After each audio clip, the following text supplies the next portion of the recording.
NGTV, l'objectivité avec nous.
Bonjour chers téléspectateurs et chères téléspectatrices de NG Télévision et bienvenue à votre programme favori Ma Cité. Ma Cité, c'est votre émission de tous les lundis à vendredi à partir de 10h avec ses différentes rubriques. Le panier de la ménagère, le flashback du jour, les cours de la cité, le Congo-ça du jour et enfin le point culturel. Sur le plateau, nos panélistes sont là au rendez-vous, nos reines, princes notables à qui je dis bonjour. Bonjour ma reine. Good morning to you, Marie-France. Good morning to Frank Cyril. Good morning, Nigeria. Good morning to you, Tonton. Good morning, my bunny. Good morning to you, Miss Yosa. Good morning to you. Thank you very much. Welcome. Thank you very much. Good morning to our televiewers. And I want to say it's a pleasure to be here once more. Of course, I hope you all had a wonderful night.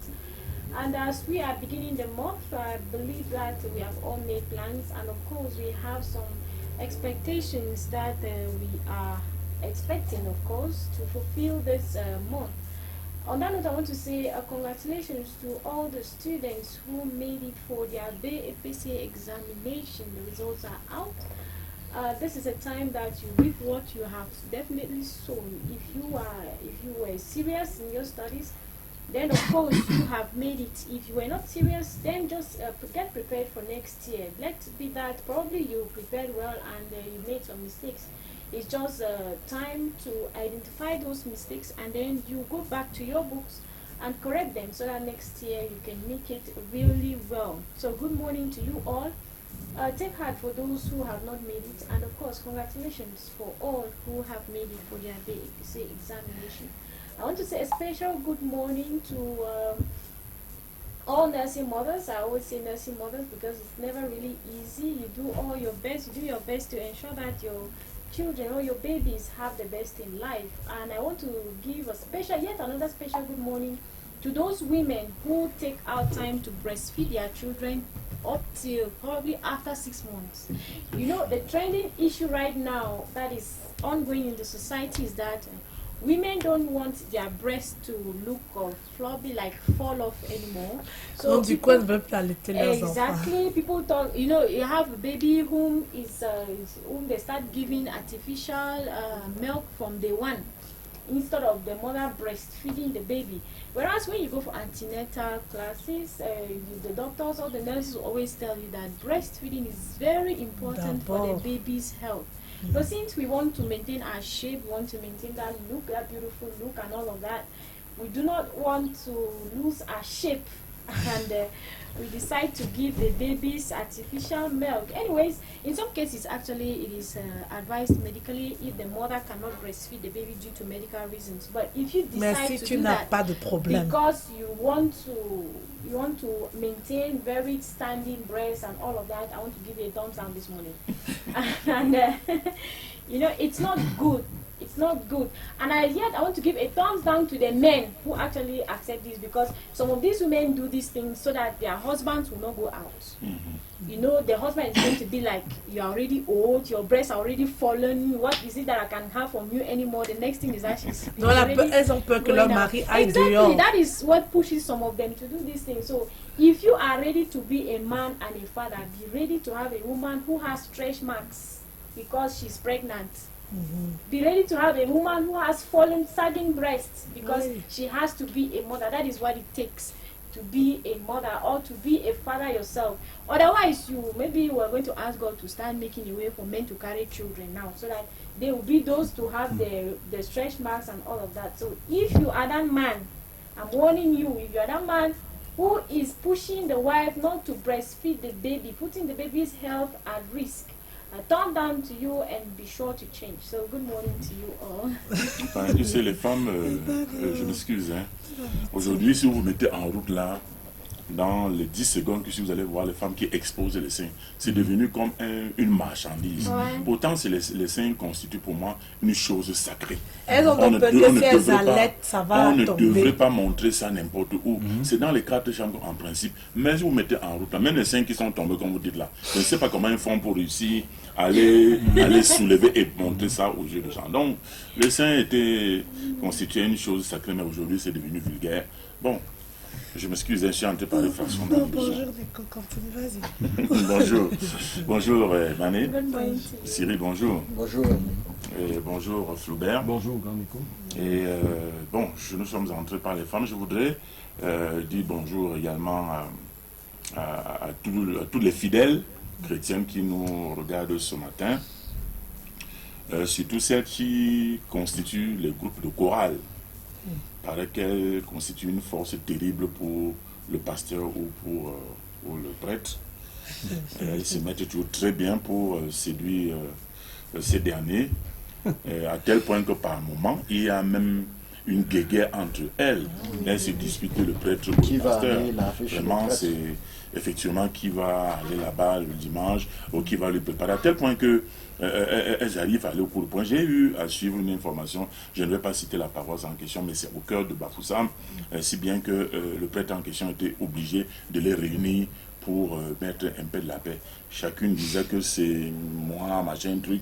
Elle se bagarrait pour celui-là, qui est très frais, il faut le dire. Je crois qu'elles n'ont pas tort également, parce que ce sont des êtres humains, mais je pense que le prêtre ou le pasteur, il a une autre mission, celle de la parole de Dieu, mais ça n'exclut pas, n'est-ce pas, qui tombe également sous le chemin. Je voulais donc demander à ces femmes-là de ne pas pousser, n'est-ce pas, ces partenaires, ces hommes d'église, à commettre cette erreur-là. Je voudrais également rester dans le même sillage. Il y a une semaine, un prêtre qui, lors des obsèques d'une grand-mère qui s'en est allée, a fait une déclaration selon laquelle il est surpris de voir autant de monde aux obsèques de cette maman. Parce que, dit-il, quand il a envoyé ses représentants pour ce que vous appelez, c'est pas l'Eucharistie ou la communion, il ne savait pas que cette maman avec une forte délégation derrière elle. Mais ce qui me remonte un tout petit peu, c'est parce qu'il n'a pas apprécié le montant de la collecte. À le nombre de voitures que je vois, les grosses cylindrées, je ne conçois pas comment on ne peut pas avoir tel montant. De toutes les façons, il a dit publiquement. Il a dit publiquement, il était même très fâché. C'est pour ça qu'il a dit qu'il ne savait même pas. Même maintenant, il ne comprend pas qu'avec ces grosses cylindrées, les grosses voitures et les personnes en veste, que la cagnotte ne soit pas importante. À tel point qu'il a même demandé qu'on refasse une autre quête, parce que cette maman a été une ancienne de l'église et que cette église-là tombe un peu en désuétude. Donc, moi, je vais dire que, bon, c'est un message, mais on ne devrait pas amener les gens à faire ce qu'ils n'ont pas à faire dans leur propre cœur. Donc, c'est une remarque. J'étais présent, j'ai vu, mais ça m'a marqué un peu négativement. Je voudrais donc dire bonjour en sortant au monsieur le directeur de l'hôpital régional de Bafoussam, le docteur Flaubert. Oui, Faisétama. Donc, bonjour à monsieur le directeur, bonjour également à son conseiller, un frère à moi, Prombon Job. Bonjour également au chef de la communauté Bagam de Bafoussam, M. P.M. Lomo Samuel Di Fombé. Bonjour à M. Titan Thomas, n'est-ce pas, directeur de l'école publique en retraite. Bonjour également au chef de TS, comme ça qu'on l'appelle. Il a également pris sa retraite et il a joui, n'est-ce pas, du côté de l'entrée de la ville de Bafoussam. Bref, bonjour à toute la communauté Bagam de Bafoussam qui nous regarde ce matin. Bonjour Franck Cyril. Bonjour Marie-France, bonjour à tous les téléspectateurs. Je vais commencer par les téléspectateurs avant d'arriver sur le plateau. Je voudrais dire bonjour ce matin à tous les bain-skinneurs. Oui, à tous les bain-skinneurs qui ne savent pas la différence entre la pluie et le soleil. Vous ne pouvez pas être en pleine pluie, vous voulez fuir une pluie et vous êtes en train de stopper le taxi. Et malheureusement, c'est un bain-skinner qui cherche à vous demander est-ce que vous me prenez. Quand vous vous arrêtez devant quelqu'un en ce moment-là, c'est pour qu'il fasse comment? C'est qu'il vous prenne et il se mouille bien, ou c'est pour qu'il trouve que vous êtes idiot. Donc, il y en a qui font ce genre de choses et puis parfois on se demande si vous réfléchissez. S'il pleut, vous-même allez déjà garer vos motos et reposez-vous en attendant que la pluie passe. Et puis vous pouvez recommencer. Donc quand il pleut... S'il trouve son client sous la pluie en route. Non, ce n'est pas possible. Parce que le client est pressé. Il y a même ceux qui ceux qui ont les parasoleils, ça passe. Ceux qui ont les parasoleils. Mais c'est quand même gênant que vous soyez en train de bagarrer pour trouver rapidement un taxi pour fuir la pluie et que ce soit la moto qui se met devant vous. C'est un moyen de locomotion. Le désir effréné d'avoir de l'argent. Je ne sais pas si c'est toujours pour vous aider à fuir la pluie ou c'est pour vous aider à vous mouiller. Donc je voudrais dire bonjour ce matin. Alors je voudrais aussi dire bonjour à tous ceux-là qui utilisent les réseaux sociaux pour la bonne cause. Et c'est vrai qu'on a tiré pour ceux qui utilisent pour la mauvaise cause, mais on oublie parfois qu'il y en a qui utilisent pour la bonne cause et nous font l'amitié de partager des informations, mais cette fois-là la vraie. Et c'est pour ça que je voudrais dire ce matin que quand vous circulez, nos amis motomanes, je vais rester toujours avec vous. Parfois, vous prenez tellement des risques qu'on se demande, est-ce que vous êtes obligé de prendre ces risques-là? Ce matin, il y a pour ceux qui connaissent le rond-point de Côtier, il y a un camion, un vieux camion qui a tué sur le champ un moto-taximan et son passager. Oui, à Ndokoti, là-bas à Douala. Donc, très tôt ce matin, voilà, ça s'est passé là-bas, bloquant pratiquement toute la circulation. Il y a des gens qui vont arriver au boulot à 11h, d'autres à 10h, juste à cause de ça. C'est pas normal. Quand vous circulez, circulez demain. Est-ce que vous êtes même obligé de traverser les camions? Vous n'êtes même pas obligé de traverser les camions. Quand vous voyez un camion en face de vous, laissez que le camion aille. Si le camion n'est pas dans la posture d'une voiture qui est même presque garée, parce que le camion, comme vous voyez, ça en va déjà pas vite. Mais quand le conducteur du camion s'entête à rester toujours en route, alors qu'il peut laisser les gens passer, restez aussi derrière ce camion, ça ne vous tue pas. J'ai toujours précisé aux gens qui sont derrière et qui demandent même aux motomanes d'aller vite. Quand vous prenez une moto, vous arrivez plus tôt que celui qui a pris un taxi, même si le motoman roule à 20 à l'heure, vous avez la chance d'arriver plus tôt. Donc laissez cette histoire où vous allez chercher votre mort vous-même à cause du virus circuler entre les voitures. C'est pas normal. Donc je voudrais dire ce matin toutes mes condoléances à ces deux familles, mais seulement attirer encore l'attention des bain-skinners là-dessus. Alors, je voudrais aussi par la même occasion dire bonjour aux usagers de l'axe Douala-Yaoundé. Boumniébel n'est pas un bon endroit. Et tous les chauffeurs le savent. Donc quand vous prenez cet axe, savez déjà que si vous n'avez pas traversé Boumniébel, vous ne pouvez pas dire que vous avez traversé. Il y avait aussi Sombo, mais Sombo aussi... Oui, Sombo s'est calmé un peu, mais Boumniébel a repris. Oui. Donc, il faut faire attention. Quand vous allez... C'est une zone accidentogène, c'est même déjà connu. Sur les routes, je crois qu'on n'a pas encore enlevé ces plaques qui présentent ici 5 morts, ici 12 morts. Je ne sais pas combien on va mettre là-bas. Je ne sais pas combien on va mettre à Boumniébel, parce que même si on met 100 morts, c'est 0. On peut dire 1000 morts déjà, parce que il faut attirer l'attention des conducteurs. Quand vous êtes... C'est un peu comme quand je prends l'axe qui va à Fumbot. Quand vous n'avez pas descendu la colline de Corve là-bas, mon cœur n'est pas tranquille. Parce que cette descente est accidentogène et ça fait peur. Votre frein peut se couper, ainsi de suite. Alors, donc, il est important que quand vous arrivez là-bas, vous devrez faire extrêmement attention. Donc j'attire l'attention de ces chauffeurs-là qui utilisent cette taxe. Et je salue encore la présence de l'équipe de prévention mobile sur cette axe. Ils se battent déjà. Ça faisait longtemps qu'on n'avait pas entendu autant de morts, mais hier ça a recommencé. Donc j'implore ceux-là de continuer le travail pour qu'on n'arrive plus à ce stade-là. Je vais sortir avec... Le chef d'État. Le chef de l'État, notre bon ami. Et vous tweetez souvent? Non, il n'a pas tweeté ces jours, mais il est très réservé aux dernières nouvelles. Et vous savez, quand on dit que les gens utilisent les réseaux sociaux à mauvais escient, il y a des mauvaises langues qui ont dit qu'il est déjà parti de l'hôtel intercontinental. C'est faux et archi faux. Quand quelqu'un va à une visite privée, quand on va à une visite privée pour un chef d'État n'est pas toujours une visite privée. Ce n'est pas. Il profite de ces instants-là pour régler d'autres petites situations qu'il n'a pas pu régler en son temps. Alors, un président de la République n'a pas de vie privée. Même si on dit visite privée, nous savons tous que du côté de la Suisse actuellement, il y a des négociations en sourdine entre le gouvernement de la République et nos amis du Nord-Ouest et du Sud-Ouest. Il ne faut pas qu'on se le cache. D'ailleurs, ça se dit, il y a cette négociation en sourdine et qui devrait se passer. Rien ne dit que pour son séjour là-bas, il y avait aussi quelques éléments qui pouvaient filtrer en ayant quelques informations là-bas, quelques consignes à donner. Donc je voudrais faire comprendre aux gens que non, il ne faudra pas qu'on invente des choses. Utilisons les réseaux sociaux à bon escient. Vous avez beau dire basse, anti-sadie et tout ce qui va avec, ça ne nous sert pas à quelque chose. Il faudra qu'on évite. Le ministre de la Communication l'a dit. Utilisons les antennes, les plateaux à bon escient. N'utilisons pas ces plateaux pour attiser la haine.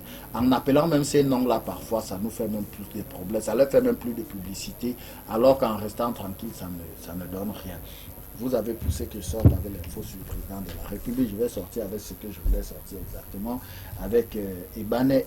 Ebané, on a beau être une femme, une belle femme, et on a pu avoir des enfants, mais ça n'empêche pas que vous puissiez prendre soin de vous. Vous avez fait un comme ça aux femmes qui gardent leur silhouette. Non, vous devriez le faire. Vous devrez garder votre silhouette. Je n'ai rien contre les femmes dont les seins sont tombés, parce que ça, c'est les signes de la maternité. Vous ne pouvez pas enlever ça. C'est normal, vous ne pouvez pas enlever ça. Mais je suis contre celles qui, dès qu'il y a ça, pensent que c'est terminé. Ce n'est pas terminé. La science a tellement évolué qu'il y a des petites choses qu'on demande qu'on fasse. Même si vous avez des vergetures, il y a des choses qui font qu'on ne voit même plus des vergetures. Et je vous dis, vous n'avez pas tort. C'est extrêmement gênant. Même les hommes qui ne vous le disent pas, c'est extrêmement gênant pour certains hommes. Bien même, ça n'enlève pas le fait qu'ils soient des pères. Ils sont des pères. Il y a des femmes qui ont fait environ 5 maternités. Quand vous les regardez, vous ne savez pas si elles ont même une seule maternité, parce qu'elles savent prendre soin d'elles. Elles font du sport, il y a plein de choses que les femmes doivent faire. N'allez pas faire une maternité pour garder les seins.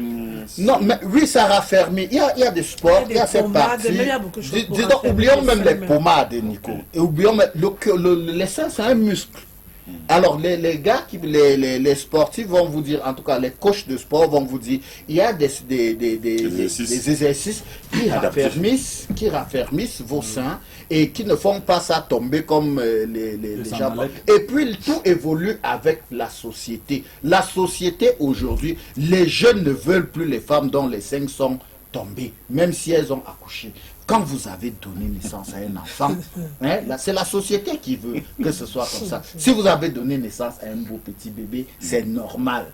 Mais pendant que vous prenez soin de votre petit bébé, prenez soin de vous au même moment. C'est important. Exactly. Voilà if you understood me well, Yeah. I am not against the fact that you have to keep your body going very beautiful even after giving birth. We all do that. I do that myself.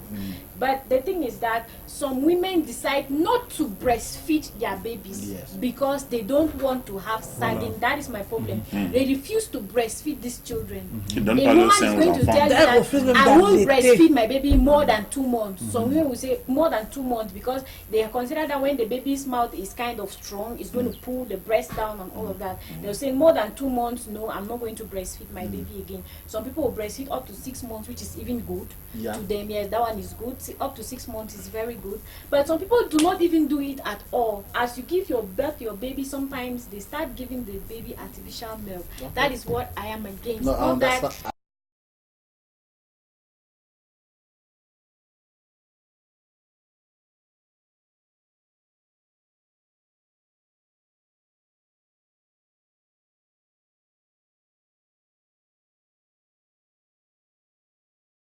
Permettez que je donne aussi la parole à Flaubert.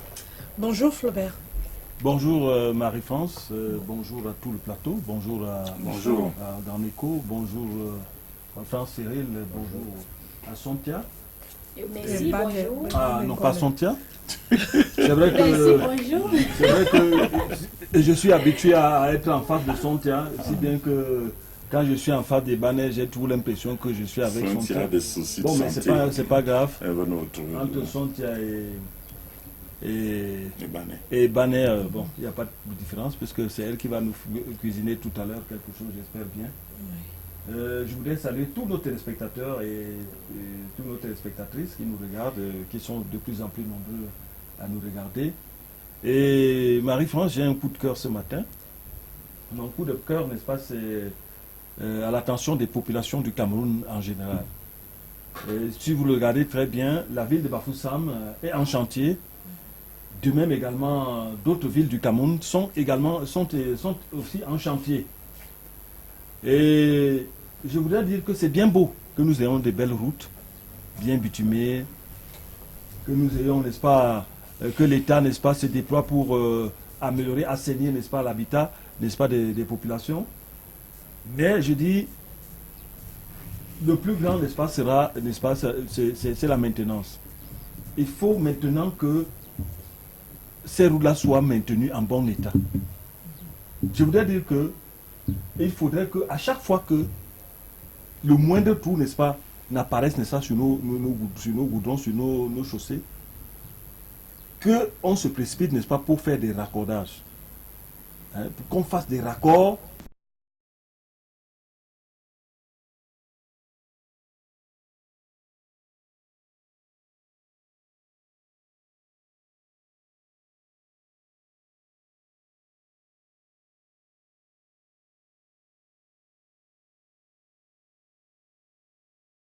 Pas en train de construire des routes. Pourquoi? Parce que ça ne veut pas dire que les routes n'existent pas. Ils ne sont plus en train de construire les routes, tout simplement parce que les routes qui avaient été déjà construites, des routes qui dataient depuis 50 ans, 60 ans, des routes qui dataient depuis des siècles, sont encore à l'état neuf.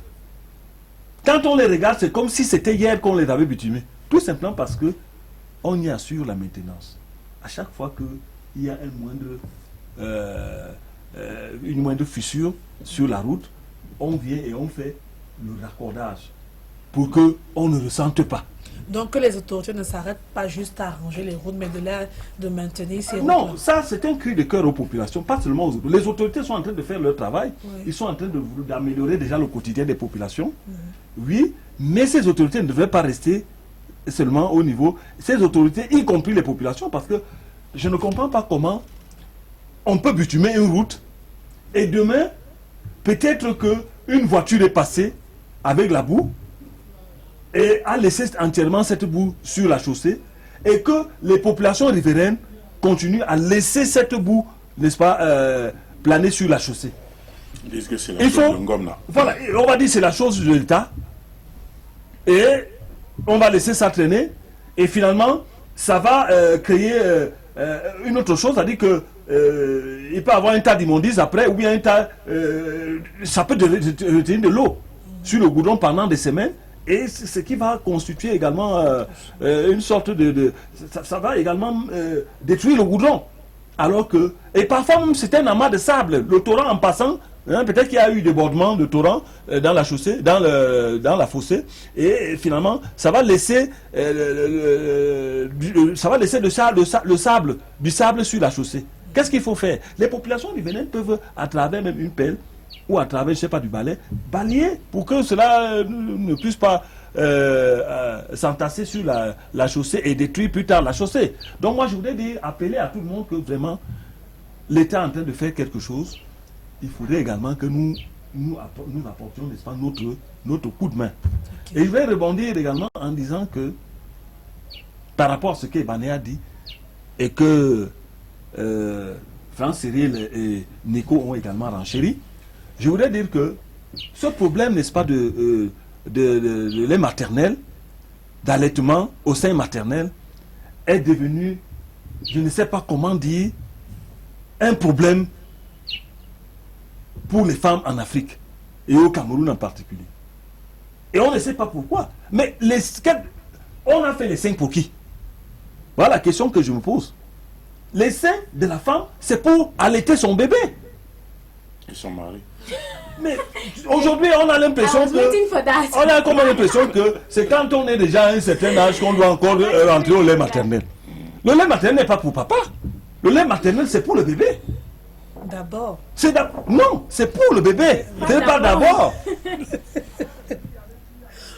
Non, moi je voulais dire que quand on nous laisse ces choses, que le sein est tombé, ou qu'on nous laisse ces choses il faut que la femme s'entretienne. Mais la femme s'entretienne. L'allaitement maternel doit automatiquement faire descendre les seins d'une femme. Ça, il n'y a rien à faire. Vous ne pouvez pas avoir la jeune fille de 12 ans qui a encore ses seins bien dodus là. Mais une fois qu'elle a allaité, ce n'est plus normal que cela récupère cette forme d'antan.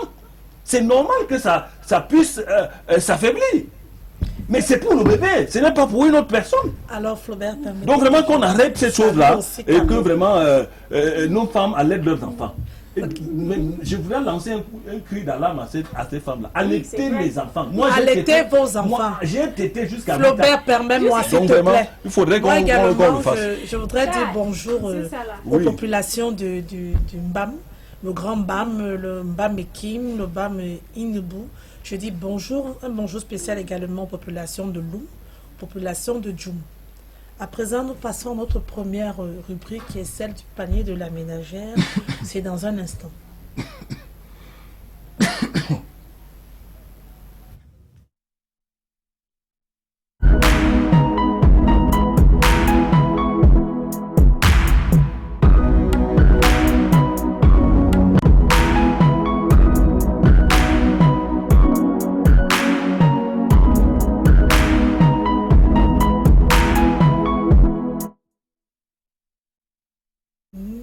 Bon retour sur notre plateau, c'est la rubrique du panier de la ménagère avec Ebané. Yes, Marie-France, thanks for the opportunity. This morning we are going to eat corn fufu and vegetable, huckleberry to be specific, what we call njama. Exactly. We know that this is a corn season and with the rains we have plenty of vegetable in the market. But we are not going to use the vegetable, that huckleberry that has very big leaves. We are going to use the corn twin njama, the one that has very small leaves. Exactly. So we are going to buy corn for 500 francs. We buy our corn twin njama for 600 francs. We buy tomato fresh tomato for 150 francs. We have onion for 50. Then we have palm oil for 250 francs. We have Maggi and salt for 100. And pepper, we have pepper for 50. Of course, you can choose to put bonga or meat, but this time we want to use bonga. I want to use bonga for 250. And our plate, of course, cost 1,950 francs for that beautiful plate of corn fufu and vegetables. Donc c'est le couscous de maïs avec le njama. Oui, le country. Avec le njapché là-bas. Mais les gens du sud et nord-ouest appellent ça njama. Oui. N'est-ce pas les gens En fait, c'est un plat originaire du sud-ouest et du nord-ouest. Nord-ouest. Bon, elles appellent ça le njama. Oui. Non, c'est très bon. Très très bon. C'est dommage que... Bon, c'est vrai que je ne voulais pas demander à Ebané comment est-ce qu'elle a emballé ce couscous, parce que le couscous se mange quand il est chaud. We actually tied it in Avec les the feuilles. gongo leaves. Voilà. Or you can equally use plantain or banana leaves to Voilà, c'est bon. Parce que il ne faudrait pas faire comme ces femmes-là qui aujourd'hui utilisent des papiers nylon pour attacher ou attacher, n'est-ce pas, pour emballer le couscous de maïs ou tout genre de choses aujourd'hui. Donc moi je pense que c'est très bon. Pour manger ça, Marie de France, je lave bien les mains et puis j'attaque avec les mains. Parce que là, les histoires des blancs, là, la fourchette ou bien la cuillère, là, non. Là, vous avez dénaturé le couscous. Il faut Donc, tu attaquer manges avec ça. les mains. C'est bon. Je suis preneur. Nico? Bon, ça c'est le mets principal de chez nous également. Même si ces légumes-là, l'on prépare d'une autre manière, c'est toujours le couscous légumes. Mais quand je vois 2 boules dans un plat, ça qui me Ça vous ça me effraie. fatigue. C'est vraiment maman. Mais je n'aime pas quand c'est quand 2 beaucoup. boules comme ça. Ça On te donne d'abord une boule. Oui. je ne peux même pas finir une boule. Mais sinon, c'est un plat préféré. Je n'ai pas de commentaires. C'est un plat qui m'est coutumier. Le couscous légumes. Il y a le mbonga qu'on a fait frire avant. C'est très bien. Et parfois on peut faire une petite sauce de tomate, on met à côté là, Mm. pour arroser un Ouais, peu ça. j'étais- Oh, Cyril. Vous ne pouvez pas voir tout le monde dire que c'est bien pour vous trouver que c'est mauvais.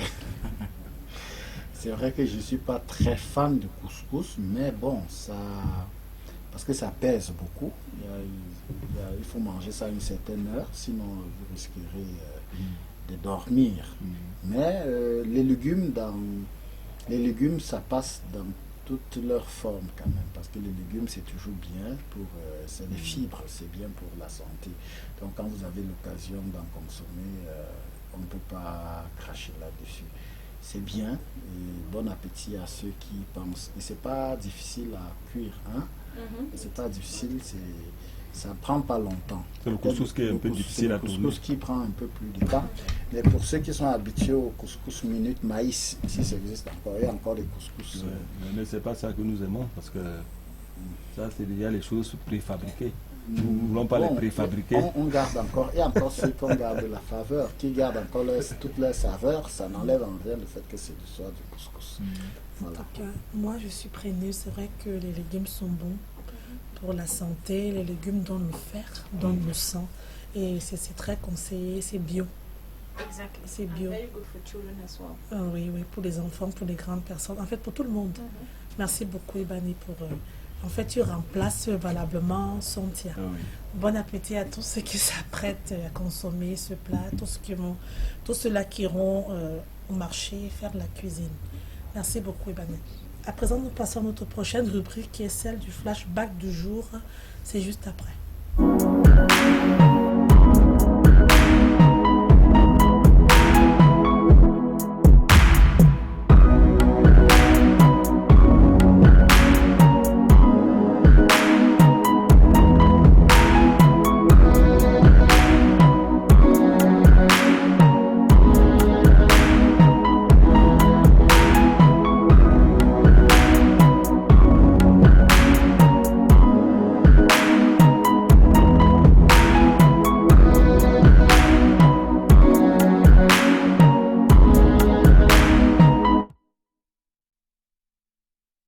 Bon retour sur notre plateau, c'est la rubrique le flashback du jour. Le flashback du jour parle aujourd'hui d'un joueur camerounais, un footballeur camerounais occupant le poste de gardien de but qui se nomme Thomas Kono. Thomas Kono est né le 20 juillet. Thomas Kono est né le 20 juillet 1955 à Dizongue. C'est un footballeur international camerounais évoluant au poste de gardien de but durant sa carrière. Il a été 2 fois joueur africain de l'année en 1979 puis en 1982. À l'âge de 19 ans en 1974, Thomas Kono trône déjà dans le canon de Yaoundé. Vladimir Béara arrive au pays, l'ancien gardien yougoslave et nouvel entraîneur des Lions et est ce qui peut arriver de mieux au jeune Thomas Kono. Il sera son premier professeur. La concurrence avec Joseph Antoine Bell, le gardien de l'Union de Douala, était déjà à l'ordre du jour. En 1975, prêté au Tonnerre de Yaoundé, Nkono remporte la première Coupe des Coupes d'Afrique.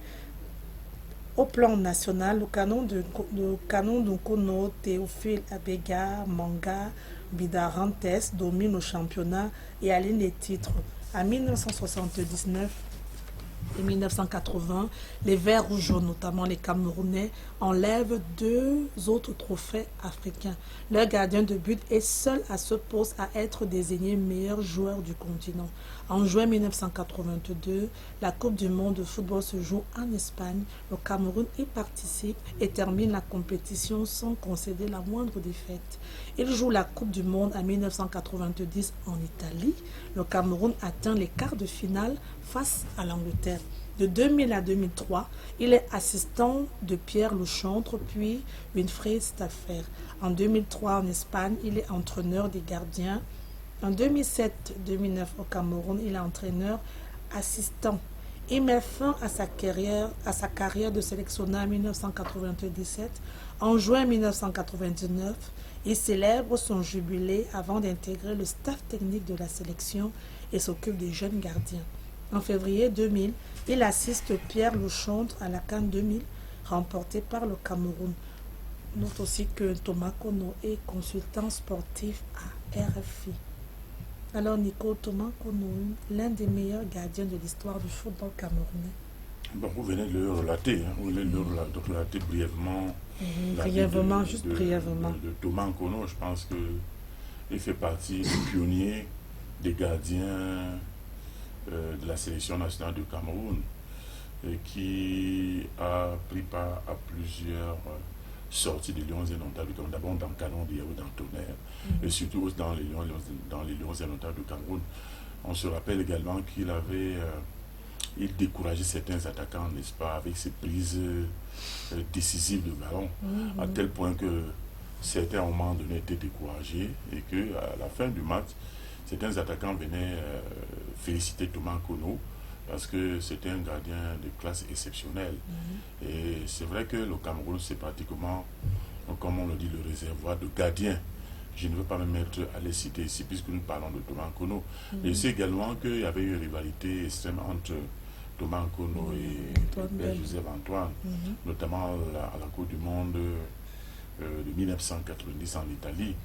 Et c'est donc le pouvoir. Et Joseph Antoine, je me souviens également, il disait que face à l'Argentine, si on prend 4 buts à 0, c'est qu'on a beaucoup fait. Et cette déclaration a fait en sorte qu'on l'a mis de côté et on a titularisé Thomas Kono. Donc, il y avait une rivalité normale entre les deux. Très connu même du public camerounais. Entre les deux. Donc, Thomas Kono, je n'en dirai pas plus, il a marqué l'histoire de ce pays, il a tracé le chemin et les petits frères sont en train de le suivre. Vous voyez, André Onana, je ne citerai pas, ils sont nombreux. Oui, donc, il a écrit de très belles pages. Et je crois qu'on va plus revenir sur tout ce que vous avez dit. Donc, il est actuellement, je ne sais pas s'il est en Espagne, il encadre la jeunesse montante. Alors, un mot pour Thomas Kono, Flaubert. Oui, quand vous parlez de Thomas Kono, vraiment, Marie-France, j'ai la nostalgie parce que j'ai eu la grâce très tôt de connaître ce gardien de but. Pour ceux qui connaissent bien la ville de Douala, je suis né à Douala et j'ai fréquenté l'école publique de Bépanda Omnisport. Ceux qui connaissent bien cette ville savent que cette école est juste collée au stade Omnisport de la réunification à Douala. Alors, ça m'a donné, qu'est-ce que je peux dire, la grâce de connaître Thomas Kono étant encore très très jeune. Parce qu'à l'âge de 8 ans, j'étais déjà ramasseur de balles au stade de la réunification. Et c'est ça qui m'a plus tard conduit aussi à une carrière de footballeur. Peut-être que vous ne le savez pas, j'ai joué au football. Et Thomas Kono fait partie, n'est-ce pas, des grandes figures de ce football qui nous ont poussés à aimer véritablement le ballon rond. Parce que Thomas Kono, jusqu'à présent, est resté exceptionnel. Je ne pense pas avoir vu un gardien de but dans le monde entier qui équivaut à ce Thomas Kono. Pour moi, il restait encore le meilleur dans le monde. Parce que je ne sais pas, vraiment, quand je regarde, il y a eu des très grands gardiens de but dans le monde entier, mais je n'ai pas vu n'est-ce pas, de la carrure de Thomas Kono. D'un calme olympien. Oui. Calme olympien. Et puis, Posé. il avait, ce qui m'a beaucoup marqué sur ce gardien de but, c'est quoi? Il y avait non seulement le calme, comme Nicodème le signale là, parce que vous savez, les gardiens sont réputés, les gardiens de but dans le football sont réputés des grands bavards. Parce qu'ils doivent crier sur le dos de la défense pour repositionner la défense. Ils doivent crier sur le dos de la défense quand il y a coup franc. Et puis même, ils doivent même menacer les attaquants adverses, surtout quand ces attaquants sont virevoltants. Mais ce n'était pas le cas pour Thomas Kono. Thomas Kono était calme et il était très fort, n'est-ce pas, sur sa ligne de but. Il jouait exactement sur sa ligne de but. Il fallait que le ballon entre dans les filets pour que vous sachiez que vous avez effectivement marqué contre Thomas Kono. Et il y a une chose qui m'a marqué en lui, c'est ses coups de patte de réparation. C'est-à-dire quand il fait ses dégagements. Quand Thomas Kono dégage, ça va tomber dans le camp adverse. C'est-à-dire le ballon, on avait l'impression que c'était le ballon de football pour lui, c'était comme, je ne sais pas, comme une mangue qu'on lance de l'autre côté. C'est-à-dire un coup de patte de génie. Je n'en ai pas toujours trouvé jusqu'à aujourd'hui. C'est-à-dire quand il se dégageait, quand il frappait le ballon au sol et il dégageait sa surface de réparation, c'est le gardien de l'autre côté qui retrouvait ça dans son camp. Et le Lion de Nontable, le canon de Yaoundé où il a joué, ont largement bénéficié de ces longs dégagements. Et Mila était un des renards, est devenu grand renard des surfaces de réparation africaines à cause de Thomas Kono, parce qu'il savait se positionner et il faisait des gestes. Thomas Kono faisait des grands coups de patte et il chasse coup de patte de réparation de Thomas Kono, but de Mila. Les gens ne comprenaient pas. Dès qu'il se dégage, Roger Mila poursuit le ballon. Quand il se dégage, Roger Mila poursuit ce dégagement. Parce qu'il sait que dans tous les cas, soit le gardien adverse va faire une mauvaise relance, ou bien le défenseur adverse va faire une mauvaise interception. Et là, Mila à l'affût, directement, c'était le but. Et je me souviens encore d'un match qui m'a marqué. Un match de football Cameroun-Zaïre, parce que la RDC à l'époque était appelée Zaïre. C'était content pour les éliminatoires de la Coupe d'Afrique des Nations. Au stade de la réunification à Douala. Il y avait beaucoup d'enfants, beaucoup de jeunes aujourd'hui ne savent pas que nos stades étaient parfois bondés de près de 100 000 spectateurs. Vous pouvez dire près de 100 000 spectateurs au stade Omnisport de Douala. C'est-à-dire que c'est comme si tout Douala s'était vidé le temps pour un match de football. Alors, qu'est-ce que Thomas Kono a fait ce jour-là? L'équipe du Zaïre regorgeait les meilleurs joueurs africains. Il y avait les Moutubila Santos, il y avait les Mayele, et j'en passe. Des grands joueurs africains qui avaient déjà fait leur preuve, n'est-ce pas, sur le championnat, sur l'échiquier africain. Et le Cameroun, donc, qui venait là, c'est vrai, avec des grands garçons comme Mila, Tokuto, Jean-Pierre et tout. C'était la grande équipe des Lions de Nontable. Et ce jour-là, qu'est-ce qui s'est passé? Thomas Kono s'est fait applaudir pendant 10 minutes. Je n'ai jamais vu cela. Il s'est fait applaudir pendant 10 minutes. Au début du match. C'est-à-dire, qu'est-ce qui s'est passé? Il y a un attaquant, en l'occurrence Mayele, qui est entré dans la surface de réparation des Lions Indomptables et a tiré à bout portant. Les gens ont vu Thomas Kono qui était couché parce qu'il avait glissé. Et on savait que c'était le but. Mais on ne sait par quelle alchimie Thomas Kono s'est relevé et est allé prendre le ballon à l'angle, on appelait ça l'angle 90. Il est allé prendre ce ballon-là à sec. Et il a relancé. Et quand il a relancé, Thomas Mila a marqué le but. Parce qu'il était aussi fort, j'ai oublié de signaler qu'il était aussi fort par les relances à la main. Parce que c'est ça qui fait le grand gardien. Soit il dégage, soit il lance avec la main. Parce que quand un gardien de but lance avec la main, ça va immédiatement tomber sur le pied du joueur qu'il veut qu'il récupère le ballon. Donc quand Thomas Kono a arrêté ce ballon, il a fait une relance de la main. Et ça a retrouvé les pieds de Mila dans la surface de vérité de l'équipe du Zaïre, et Mila a marqué. Et le public a applaudi pendant 10 minutes parce qu'on applaudissait et le but et la parade de Mila, de Thomas Kono. C'est-à-dire que ça fait, quand je parle de 10 minutes, c'est même plus de 10 minutes. Les gens ont crié, pleuré, chanté, dansé de joie. Et je dis, Thomas Kono, heureusement qu'il est revenu. Les responsables du Cameroun ont compris qu'il fallait qu'il revienne encadrer également les gardiens camerounais. Et il est venu, il a encadré Jacques Songo, qui a fait également une belle carrière. Il a entraîné Aliou Mbouka, qui a fait une Coupe d'Afrique des Nations sans encaisser des buts. Il a encadré beaucoup de gardiens au Cameroun. Et nous souhaitons qu'il revienne encore parce qu'on ne sait pas ce qu'il fait encore en Espagne. C'est vrai qu'il est toujours dans l'encadrement de l'équipe espagnole de Barcelone, certainement. Mais nous souhaitons qu'il revienne. Flaubert permet que je... France Cyril. Ouais, bon, Roger Mila peut vous dire beaucoup sur Thomas Kono parce que c'était de grands complices. C'est vrai que je ne suis pas très fan de sport, mais je sais quand même que Thomas Kono est l'une des vedettes en termes de sport qu'on ne présente plus. Loin de ceux-là qui ne veulent pas quitter les choses et qu'on voit à tout bout de chemin partout. Et Thomas Kono est l'une des fiertés du Cameroun à l'extérieur. Je me rappelle que j'ai lu quelque part, je ne suis pas sûr que j'avais vécu cette scène.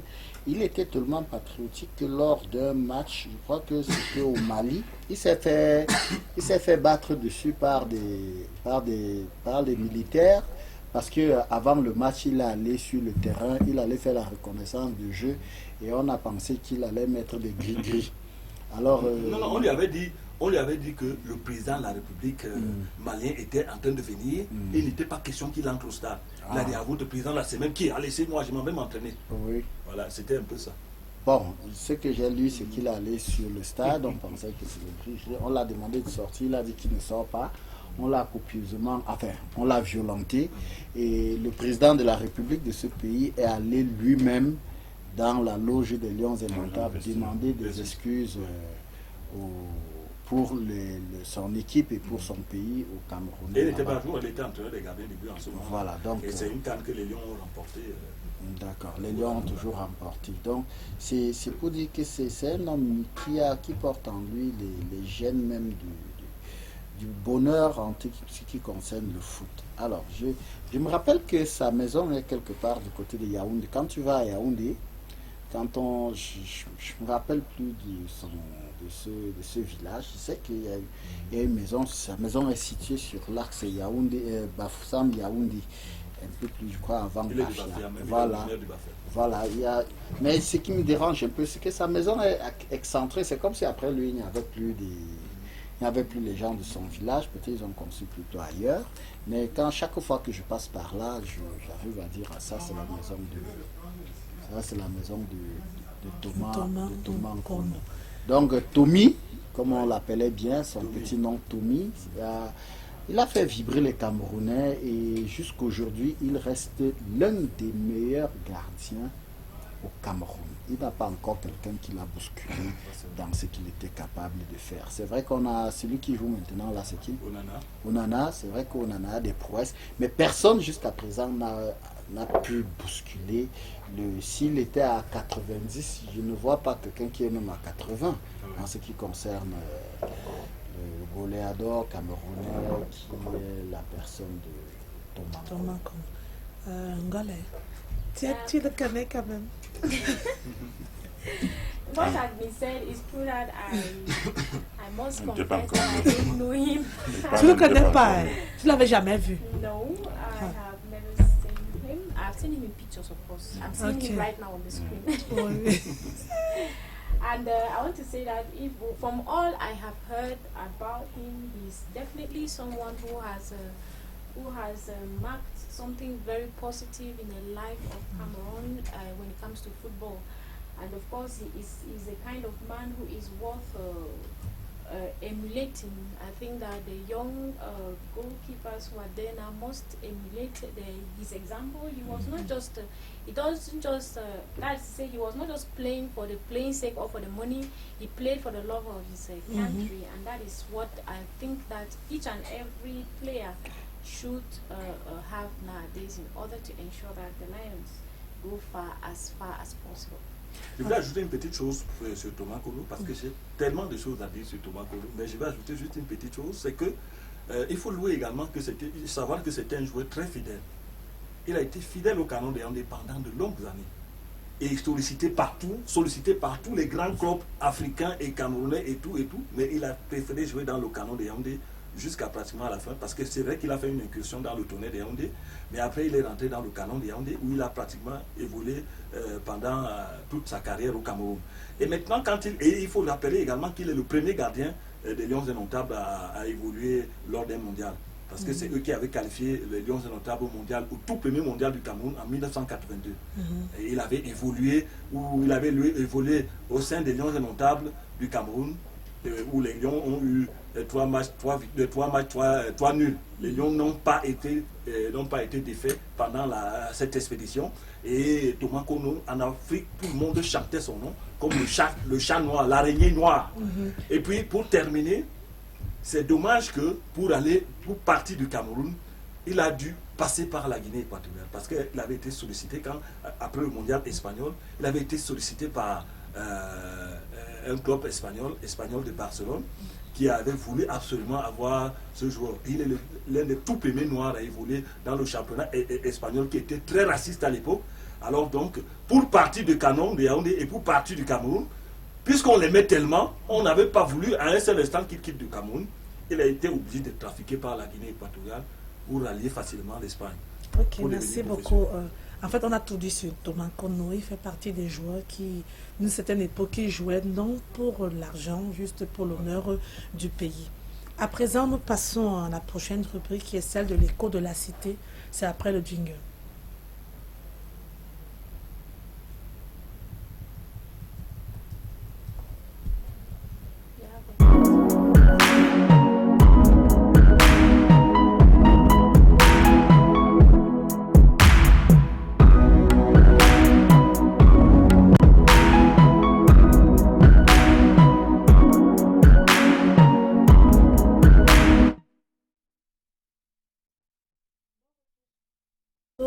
C'est l'écho de la cité. Le thème est: la fille doit-elle hériter des biens de ses parents au même titre que le garçon? La fille doit-elle hériter des biens de ses parents au même titre que le garçon? Avant de passer la parole aux panélistes, j'aimerais introduire avec une petite histoire. Alors j'ai vu quelque part, c'était un petit téléfilm. Le papa était bon, c'était à Douala. Et il y avait la maison familiale. La fille, je crois qu'elle était à l'arme. En fait, la fille n'était plus là, les garçons étaient restés. Et le grand frère a mis en vente la maison sans dire à sa sœur. Alors un jour par hasard, la sœur arrive aussi, rend visite dans la maison familiale. Elle se rend compte qu'ils étaient déjà au niveau de la signature des papiers. Elle dit à son frère: mais comment tu peux vendre la maison? Tu ne me dis pas. Oh, vous devez aller en mariage. Et la femme a conclu en disant que c'est pour ça que vous voyez beaucoup de maisons à Douala. On écrit à ne pas vendre, juste à cause de ce genre de litige. Alors, la fille doit-elle hériter des biens de ses parents au même titre que le garçon? Nico. Mais je dis oui. Elle a le même droit que les garçons. Hein. Donc, je crois que sur ce plan-là, on ne devrait pas discuter. C'est vrai, certaines personnes qui, d'une certaine époque, pensent que la fille doit partir de la maison pour trouver un mari et de ce fait n'a droit à rien en ce qui concerne les biens de l'autre. Je dis, c'est faux, archi faux. Donc, généralement, dans les testaments, il y a certains parents, pour trancher ce genre de choses, partager les biens, y compris celles qui sont en mariage. Donc, je crois que c'est un faux débat. Vous avez pris un exemple. Une fille qui part du mariage, qui part de chez ses parents pour le mariage, ne perd pas les droits de fille à papa. De fille à papa. Donc, c'est un faux débat pour certaines personnes. Bon, c'est vrai, d'autres diront qu'elle est partie en mariage, elle n'a plus le droit, le regard dans les affaires qui se passent dans la famille. Je dis que c'est faux. C'est faux. Et si elle n'est pas mariée, elle fait donc comment? Si elle n'est pas mariée, fait donc comment? Elle reste également chez son père, chez ses parents. Et puis, elle jure également des biens de son père au même titre que les garçons. C'est vrai, les garçons pensent que leur nature, leur sexe leur donne le droit, n'est-ce pas, d'hériter à leur père ou d'avoir un peu plus de regard sur ces biens que leurs camarades filles. Je dis non, c'est vache, faux. Elles ont, au même titre que les garçons, droit, n'est-ce pas, au bien de leur père. Alors, Fulbert, parfois ce genre de problème arrive lorsque le père n'a pas peut-être eu le temps de faire le testament. Parce qu'avec testament, la fille peut se battre pour arriver à ses droits. Mais lorsque, par exemple, le père est parti très tôt, bien, il y a des parents qui ne font même pas de testament. Alors, ils meurent, on se retrouve à la maison, on se met à discuter. Les garçons discutent les biens, la maison familiale et tout, avec leur sœur. Bon, disons que, quel que soit le cas, que le père ait fait un testament ou pas, la fille a droit de jouir, n'est-ce pas, les biens de son père. Parce que, au même titre que tous les autres enfants, elle fait partie de la maison, elle fait partie de la famille à part entière. Elle n'est pas à part. On ne doit pas, n'est-ce pas, la discriminer. Vous savez que la société d'antan faisait cette discrimination, même au niveau de l'instruction. On voulait simplement que c'est l'homme qui aille à l'école parce que la femme, elle était faite pour être ménagère. Mais de plus en plus, ce genre de comportement a complètement foutu le camp. Ce n'est plus normal. Aujourd'hui, l'approche genre même voudrait que les femmes soient partout. Et vous voyez qu'aujourd'hui, la part belle est donnée aux femmes. Il y a déjà une Coupe du Monde de football réservée aux femmes. Et en fait, il y a dans tous les domaines aujourd'hui, on exige que l'approche genre, que la femme soit bien représentée. Donc, moi, je crois que, et c'est tout à fait normal, c'est tout à fait légitime, parce que personne n'a rien fait pour être de quelque sexe que ce soit. Moi, je n'ai rien fait pour être garçon. Marie-France, vous n'avez rien fait pour être une femme. C'est la Providence qui a voulu ainsi. Et donc nous devons nous respecter. Et je pense qu'aujourd'hui même que de plus en plus, il y a des femmes qui héritent. De plus en plus, on trouve des familles où, malgré le fait qu'il y ait des garçons, que le père en mourant désigne son héritier, une héritière à sa place. Et laisse les garçons. Et laisse les garçons, je connais plein de familles comme ça aujourd'hui. Et vraiment, je vous assure, les femmes... C'est beaucoup plus dans le nous. Et je vous assure, oui, et je vous assure, les femmes, la plupart, les exemples que je connais montrent que vraiment, les femmes sont des très bons gestionnaires de famille. Parce qu'elles ont d'abord la poche maternelle, avant toute chose. Elles ne sont pas prêtes à dilapider le patrimoine de la famille comme les hommes.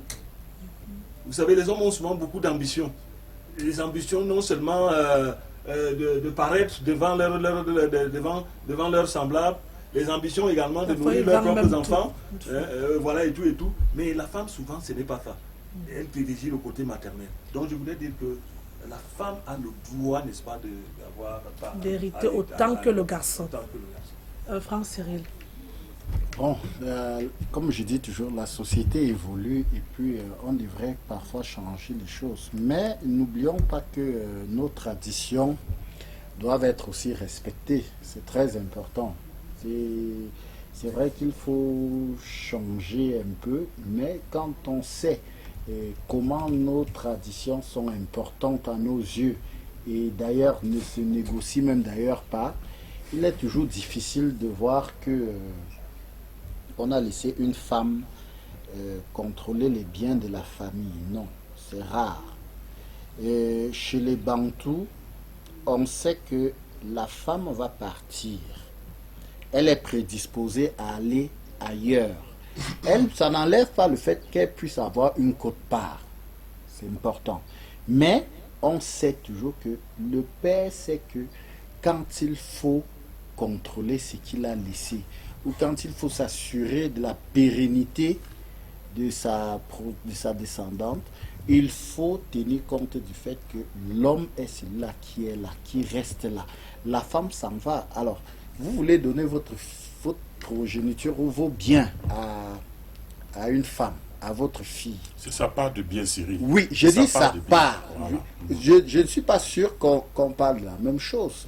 Vous dites sa part, je dis on peut donner une part, c'est important. Mais elle ne devrait pas hériter de tous les biens. Non, au même titre que le... Ça veut dire que... Non, c'est ce que vous dites aujourd'hui. 50-50. Non, c'est là où vous avez tout fait faux. 50-50, ce n'est plus normal. Non, aujourd'hui même, les responsables donc, sont des administrateurs. Oui, ils sont des administrateurs. Je suis d'accord.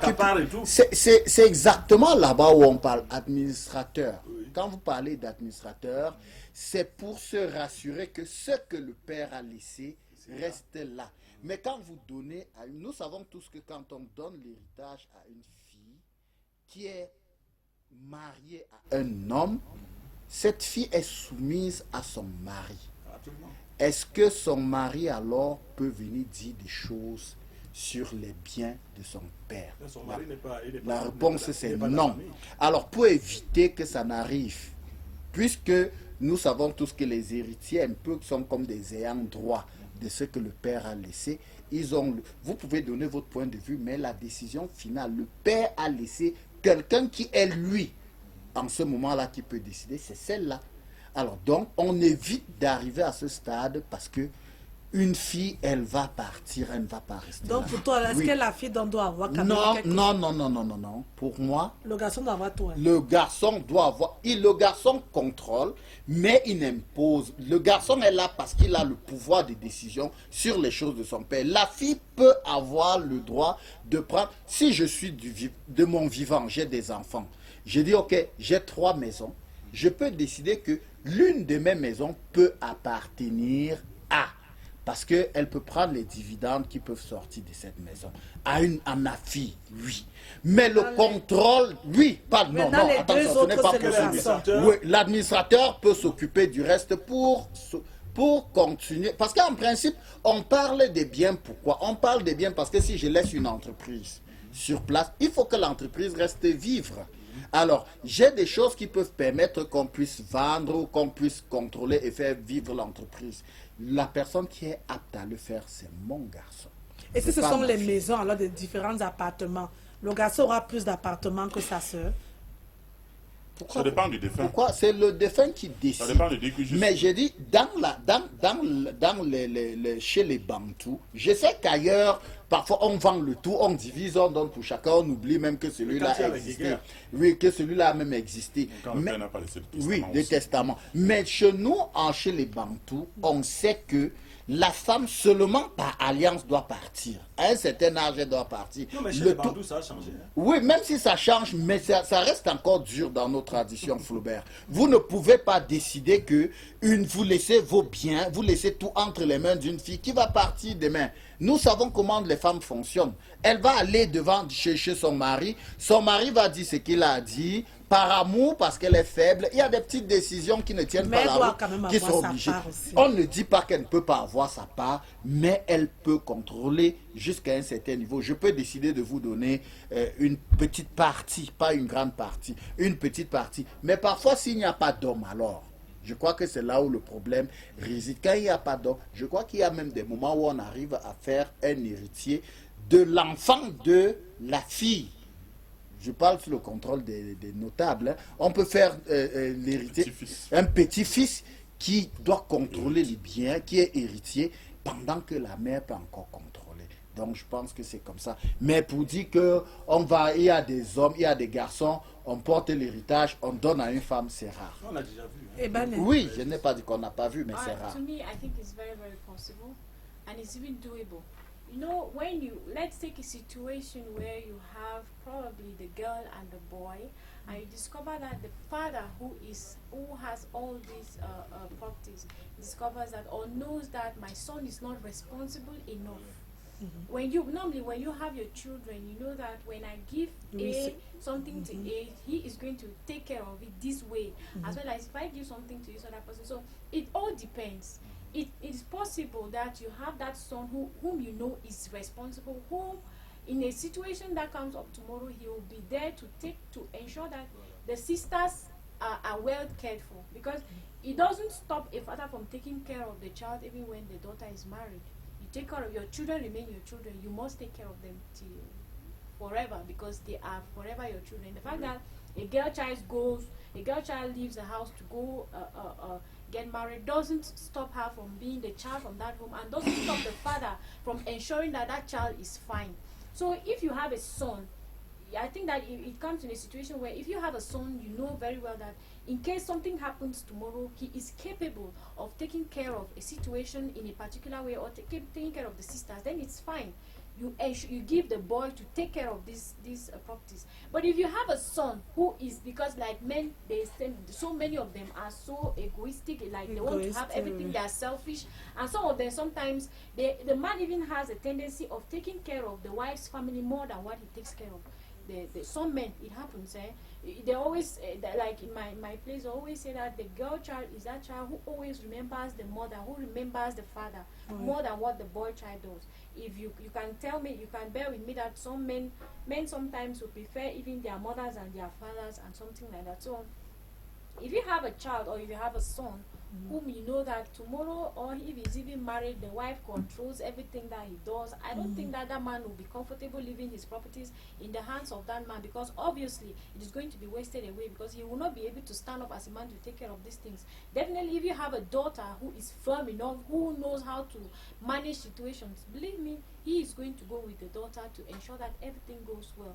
Example, my father is not dead, but I have an elder sister.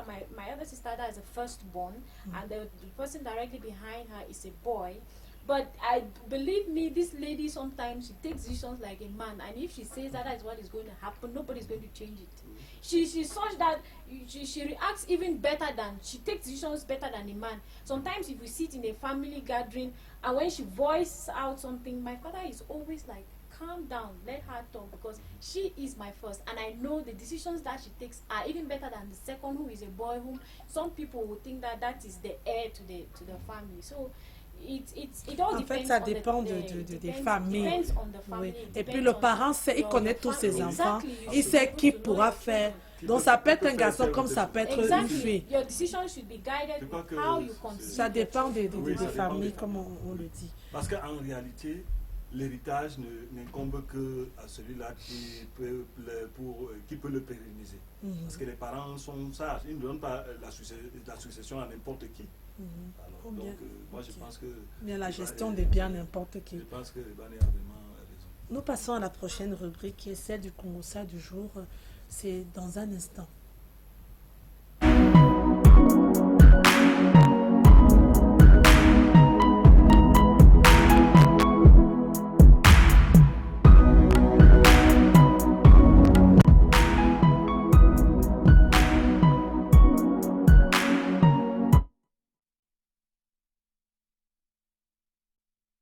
Bon retour sur notre plateau, c'est la rubrique préférée de certaines personnes, le Congossa du jour.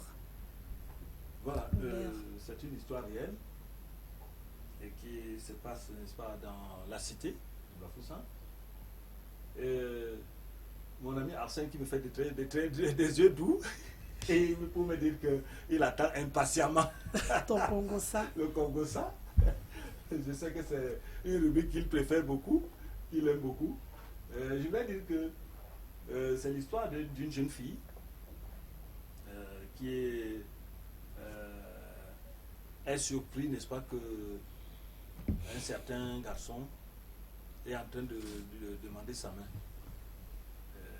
Le problème c'est quoi? C'est que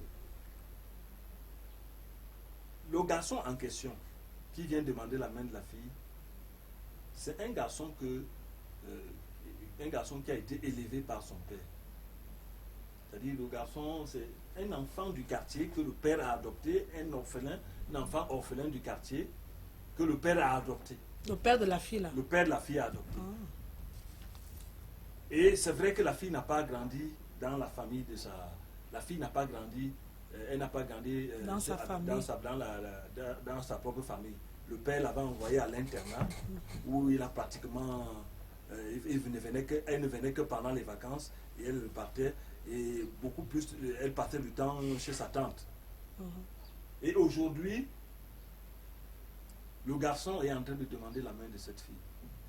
Le garçon vivait chez son père. Oui, le garçon a été élevé par son père. Sous le même toit. Sous le même toit. Et aujourd'hui, il est tellement amoureux de la fille de ce monsieur. Petite sœur. Oui. C'est pas ça. Vous comprenez bien. Très bien. Et aujourd'hui, ce garçon est tellement amoureux et il veut la main, il veut épouser cette fille. Et la fille se pose bien la question, est-ce que c'est possible? Parce que les frères et même les parents de la fille ne sont pas gênés. Ils trouvent que si c'est normal, si ça peut aller, ça va aller. Donc il n'y a pas de problème au niveau de la famille, mais c'est la fille elle-même qui se pose bien la question, est-ce que c'est bien? Vous voyez un peu? Parce qu'elle est libre de choisir son destin. Parce qu'elle a posé la question à sa maman a dit que si tu trouves que c'est là où ton cœur bat, vas-y. Mais en réalité, c'est un enfant qui a grandi ici. Ça fait un peu bizarre, mais la balle est dans ton camp. Moi, je dis qu'il n'y a même pas de problème. Donc, est-ce que la fille se pose donc la question que est-ce qu'elle peut s'engager dans un mariage avec ce garçon? Le garçon a grandi où? Le garçon a grandi dans la famille de cette fille. C'est vrai que la fille, elle était régulièrement à l'internat et elle vivait beaucoup plus chez sa tante. Mais donc, elle n'a parfois, pas partagé elle venait le là. quotidien véritablement. Mais elle venait. Le gars sait bien que c'est le père de la fille. Le gars sait bien que c'est sa petite soeur, entre guillemets. C'est un enfant qui a grandi dans la famille. Un enfant un enfant. Bon, il n'a pas. C'est pas son père géniteur ni sa mère génitrice. Voilà. Donc, on l'a juste adopté comme ça dans la famille. Nico? Moi, je crois qu'on le connaît même parfaitement. On sait qui il est. Donc, c'est vrai qu'ils ont tellement partagé les choses ensemble qu'on a l'impression qu'il est un enfant de la maison. Mais au sens propre, il n'est pas l'enfant de la maison. Donc, le mariage est toujours possible. Je dis maintenant que les parents connaissent parfaitement cet enfant. Mais si la fille, si il a décidé de prendre pour épouse cette fille-là, qui n'aime pas à la maison tout le temps, moi je ne vois pas de problème. Mais si le père ne s'oppose pas, où est le problème? Moi je pense que, je ne dirais pas que c'est un faux problème, mais je pense qu'on le connaît très bien, on connaît ses qualités. S'il fait quelque chose, parce qu'aujourd'hui, s'il ne fait rien, il risque de prendre l'enfant pour rester dans la même concession avec la fille de son Non, beau. il n'est plus dans la famille, c'est un beau cadre quelque part aujourd'hui. Et la fille aussi, elle est enseignante. Donc, moi, je pense qu'il n'y a pas de que problème. Elle, aujourd'hui, le problème fondamental, c'est qu'elle a atteint une trentaine d'années. Là, la fille a déjà plus d'une trentaine d'années. Et puis aujourd'hui, vous savez que les filles qui ont déjà plus de 30 ans, aujourd'hui, parfois, elles peinent à trouver le mariage. Donc aujourd'hui, elle a trouvé son fiancé. Il est âgé de 45 ans aussi. Il a aussi traîné. Bon, 45 ans. Aujourd'hui, il veut prendre cette Ne famille. vous taque jamais, Marie-France. Oh, sérieux? Moi, je pense que c'est... Est-ce que c'est pour remercier cette famille qu'il prend cette fille? Je ne sais pas trop. Ça m'étonne un peu parce que quand je regarde... La politique de proximité. Oui, c'est trop facile de dire il n'y a pas de problème, mais je pense qu'on a éduqué cet enfant comme si c'était un enfant de la maison. Oui. C'est un peu gênant. C'est pour ça que tu vois les parents de laisser. Bon, si tu as décidé ainsi de suite. Parce que prendre une décision, pourquoi ils ne disent pas oui au même moment? Ils devraient dire oui, c'est bon, ainsi de suite. Donc, on rejette la balle pour dire que, ok, si tu as décidé, si tu veux, si c'est là où ton cœur bat. Mais je pense que quand on éduque un enfant, quand on a élevé un enfant comme celui-là, et il devrait considérer ses demi, c'est un peu comme ses demi-sœurs. C'est un peu comme si c'est devenu une famille. Oui. Alors, mais comment épouser une fille qui est issue de la même famille que toi? C'est un peu difficile. C'est pour ça que j'ai dit que, bon, comme il est devenu un grand cadre, peut-être il ne veut pas couper le lien entre les deux familles à tel point que, bon, oui, son cœur a battu. C'est un peu trop facile. Il n'est pas allé très loin. Il vient prendre sa sœur pour moi, c'est... Enfin, moi, je ne pourrais pas. Mais je pense que c'est un peu gênant de se retrouver dans sa posture. Donc, c'est la fille laquelle refuse, la femme qu'elle... Oui, je pense que si ce n'est pas que son cœur bat, comme on dit là, mais jusque-là, je me dis, il y a quelque chose qui ne tient pas pour moi. Emmanuel. There's no problem at all. They are not from the same mother, they're from the same womb. For you, it's easy. Come on, it's but normal. Ah, okay. This man just took. It's but good even because, like Tonton Nico said, they already know this boy. They know what he is capable of doing and all his reactions at every time. So they know what he's going to do to the daughter and how he's going to take care of this girl. So to me, I don't see a problem too. It's even a good thing because it is like you having your son-in-law is the same like your son. Understand? So it doesn't change anything at all. The two children remain his children. The only difference is that they are going to get married, and which is even good. So I don't think that there's a problem in it. If the girl, like the parents said, if she thinks that she will be happy with this man, let her go ahead and get married to this guy. But she should not do it because she thinks that she's aging. Like you said there. Oui, parce que les parents, eux, ils sont en train de démissionner, mais ils ne sont pas gênés. Ils se posent un peu la question que, bon, voilà, ils connaissent bien l'attitude de l'homme, ils connaissent leur fille.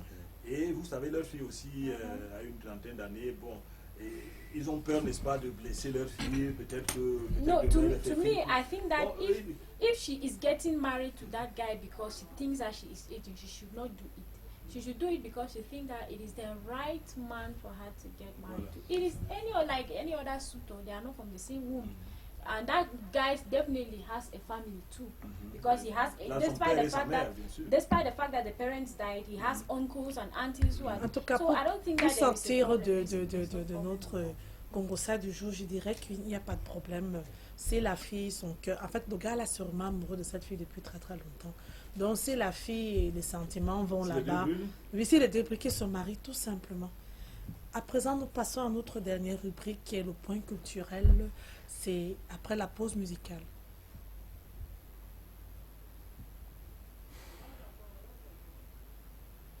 À présent, nous passons à notre dernière rubrique qui est celle du point culturel. C'est après la pause musicale.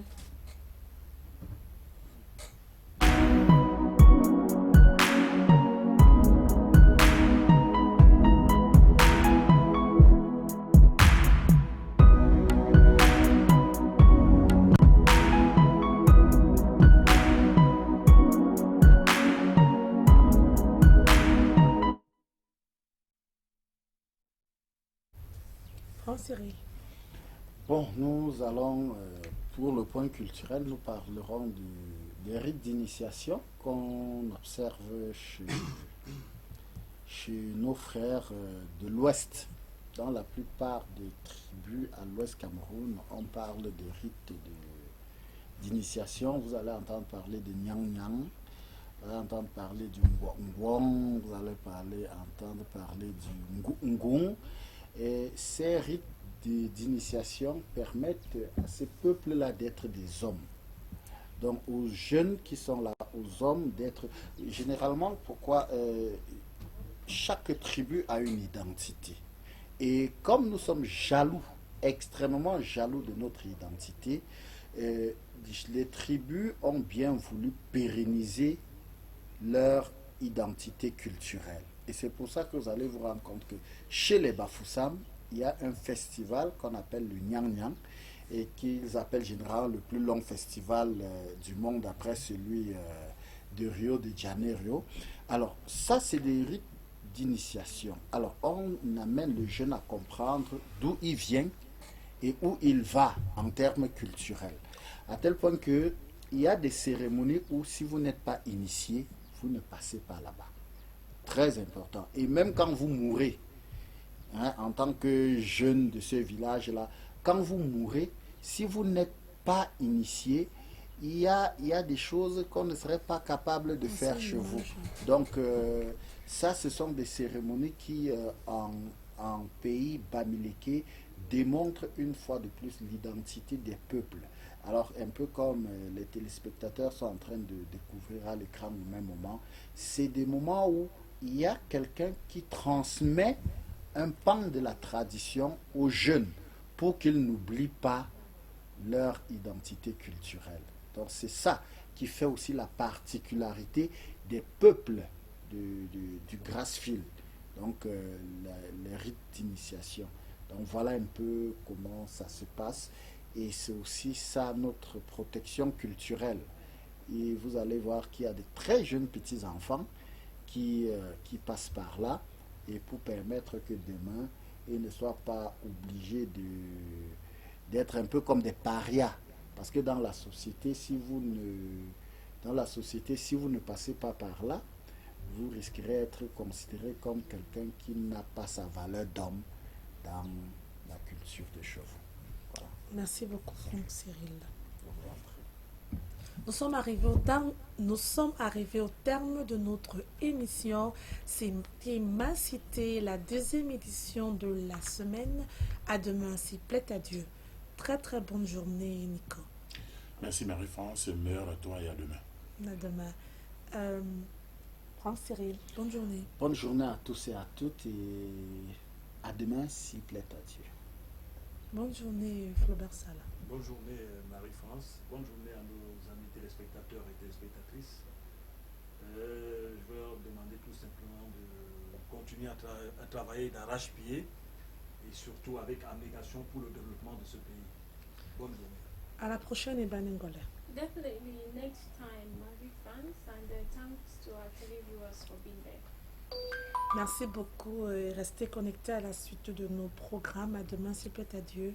Portez-vous bien.